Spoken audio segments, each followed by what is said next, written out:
بلوچوں کے پاس ایک نظم کے سوا کوئی قدیم مواد نہیں۔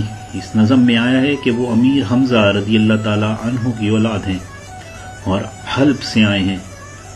شاید یہی درست ہو، اور اس میں مزید یہ بیان ہوا ہے کہ انہوں نے کربلا میں حضرت امام حسین علیہ السلام کا ساتھ دیا تھا، اور ان کی شہادت کے بعد وہ بامپورہ یا بھمبور پہنچے اور وہاں سے سیستان اور مکران آئے۔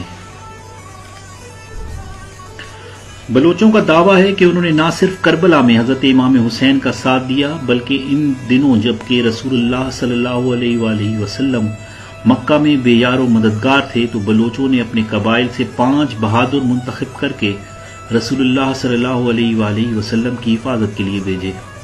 اس بات کا پتہ بھی ہمیں بلوچ نظم سے ہی چلتا ہے۔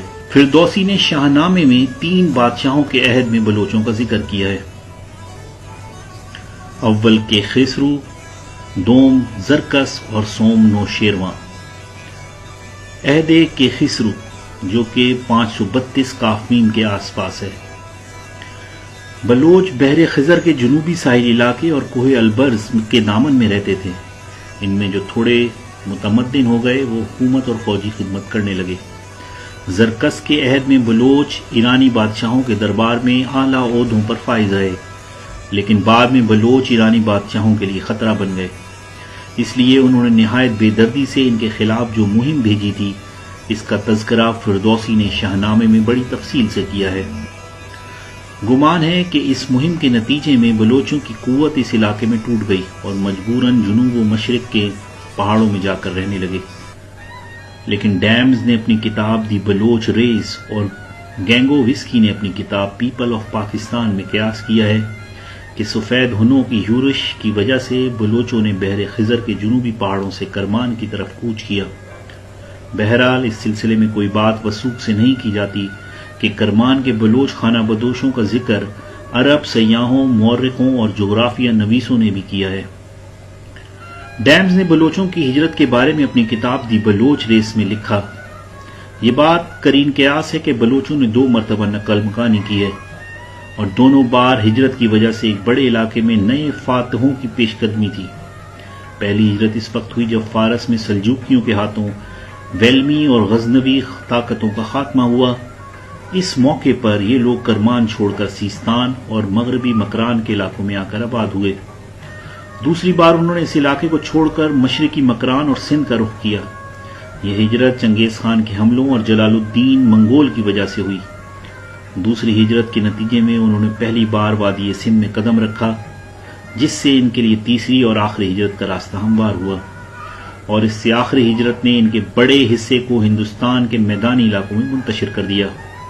اس آخری ہجرت کا زمانہ ہندوستان پر تیمور لنگ کے حملے اور بابر کی یورش کا زمانہ ہے۔ بعض قبیلوں نے کلات پر قابض ہو کر بلوچوں کو سندھ اور پنجاب کے میدانی علاقوں کی طرف جانے پہ مجبور کر دیا۔ یہ واقعہ بلوچی تاریخ میں ناقابل فراموش ہے۔ اس واقعے کے بعد یہ قوم 2 گروہوں میں تقسیم ہو گئی۔ محمد سردار خان بلوچ نے اپنی کتاب میں لکھا کہ بلوچ روایت کے مطابق سردار امیر جلال خان بلوچ تمام بلوچ قبائل کے سردار تھے، جو 11ویں صدی عیسوی میں کرمان کے پہاڑوں اور لوت کے ریگستانوں میں رہتے تھے۔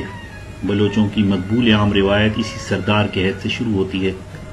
سردار امیر جلال خان بلوچ کے 4 بیٹے رند، کورائی، لاشار اور ہود تھے۔ آگے چل کر رند کی اولاد سے امیر چاکر خان رند بن کر امیر شہک پیدا ہوا، جو بلوچ نسل کا عظیم سپوت ہے۔ بلوچ اپنے سردار میر جلال خان کی سرکردگی میں کرمان کے مختلف اضلاع میں رہتے تھے، مگر سیاسی انتشار کی وجہ سے وہ قافلہ در قافلہ کرمان چھوڑ کر سیستان چلے آئے۔ جب یہاں بھی چین نہ ملا تو وہ اپنے سردار امیر جلال خان کی قیادت میں واپس کرمان گئے اور ضلع بامپور میں آباد ہو گئے۔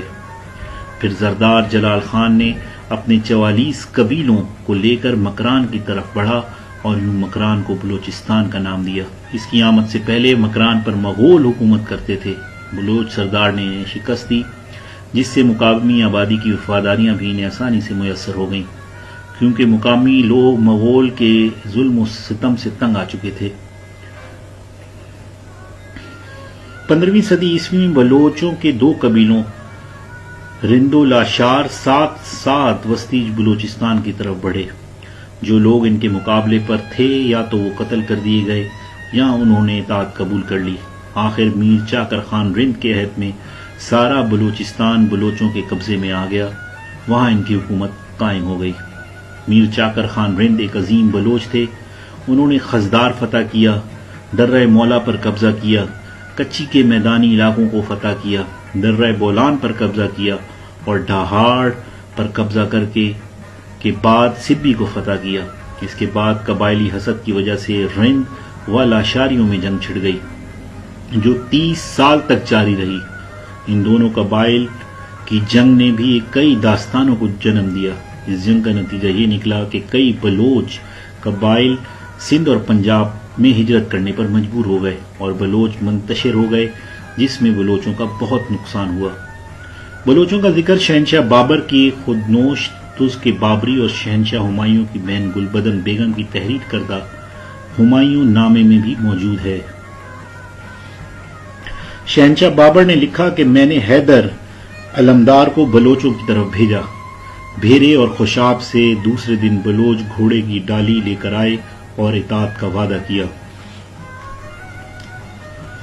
بلوچی زبان بلوچ قبائل کی زبان ہے. ہند یورپی خاندان اسنا کی ایک شاخ ہند ایرانی جو مروجہ فارسی سے قبل رائج تھی کی ایک بولی ہے اور پاکستانی صوبہ بلوچستان، ایرانی بلوچستان، سیستان، کردستان اور خلیج فارس کی ریاستوں میں بولی جاتی ہے. بلوچی ادب کو 3 ادوار میں تقسیم کیا جا سکتا ہے. پہلا رند دور جو 1430 سے 1600 تک کے عرصے پر محیط ہے. دوسرا قوانین کا دور جس کی مدت 1600 سے 1850 تک ہے. اور تیسرا دور برطانوی دور ہے جو 1850 سے شروع ہوا اور اگست 1947 میں تمام ہوا. چوتھا ہم عصر دور جس کا آغاز قیام پاکستان سے ہوا. بلوچ یوم ثقافت ہر سال 2 مارچ کو پاکستان، ایران، افغانستان، دبئی، مسقط، بحرین، سعودی عرب اور بھارت میں شایان شان انداز میں منایا جاتا ہے.